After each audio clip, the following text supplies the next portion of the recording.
In the Unresolved Problems segment tonight, the culture war over Duck Dynasty is escalating.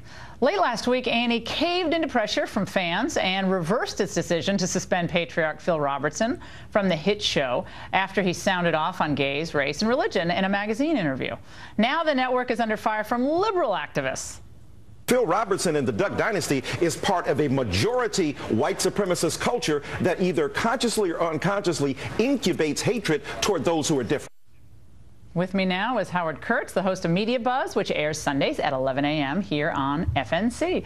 So what do you make of that comment? It's unconscious or conscious white supremacist culture in television. Excuse me, what planet is Michael Eric Dyson living on? We live in a white supremacist culture. Now, if he had criticized Phil Robertson for saying that African Americans in the Jim Crow segregation era were happy and singing, that would have been absolutely fair game. Though. By the way, that's not what Phil Robertson said. He said what he saw. What he saw in his own experience. He was relating what he saw because he said he worked in the fields with him because he was basically white trash, as he described himself. And so he kind of got to know folks, and he was recounting his observations of the Jim Crow South. But his comments were fair game for criticism, but white supremacist culture. I know that politicians and pundits on both sides have been piling on, exploiting this issue. It's great for the media, it's catnip, but that was seriously over the top. Yeah, but that's part of the race baiting culture, isn't it? I mean, I think people like Dyson and maybe to some extent Sharpton and Jackson, you got to keep it going, right? You got to keep the flames going. Not to say there's not intolerance and race. Of course there is in every culture.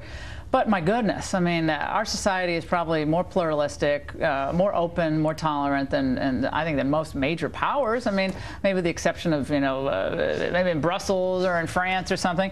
But it's a full outrage machine. Yeah, it is, and yet when I look at this A&E thing, and I talked to a lot of folks over the last couple of weeks about it, there really is a divide in the country, right? And it's obvious because I think a lot of maybe more traditional Americans, they see a lot of what happens in the culture as offensive to them. They see a lot of what happens on, I don't know, I don't watch any of these shows, but I don't know, Glee or Modern Family, whatever these shows.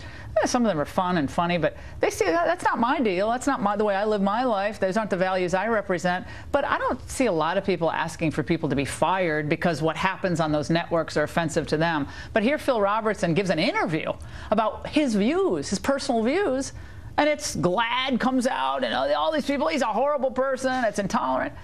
I just think they stepped over the line. I think GLAAD now looks like the bully, and I think a lot of people ironically see that organization as bullying basically good people who have a disagreement on the culture. Whether you agree with what Phil Robertson said or not, and I think his language was a little bit inflammatory toward gays, but I also understand that resonates, well, as millions you say. upon millions of Bible-believing Christians who believe in 1 Corinthians, but when he kind of agree with his general view of the Bible. Forget his language. The tone, when he talks, gives a sermon and says that gays are arrogant God-haters, that goes a little far for me. I wouldn't have suspended him, but here's what A&E did. A&E got on its high moral horse, and its executive said... But it caved to GLAAD. Why is it afraid of GLAAD? Why are people afraid of GLAAD? Well, you know, A&E executives describe themselves as champions of the gay and lesbian community. This offends our corporate values, it said, so we're suspending Phil Robertson. As soon as the backlash heats up, suddenly the suspension is cut to, what, 0 days, and A&E says, oh, we'll put out some PSAs preaching tolerance. So this was a classic case of corporate spinelessness. Camille Paglia was on my radio show, and she said it was fascistic, almost Stalinist, how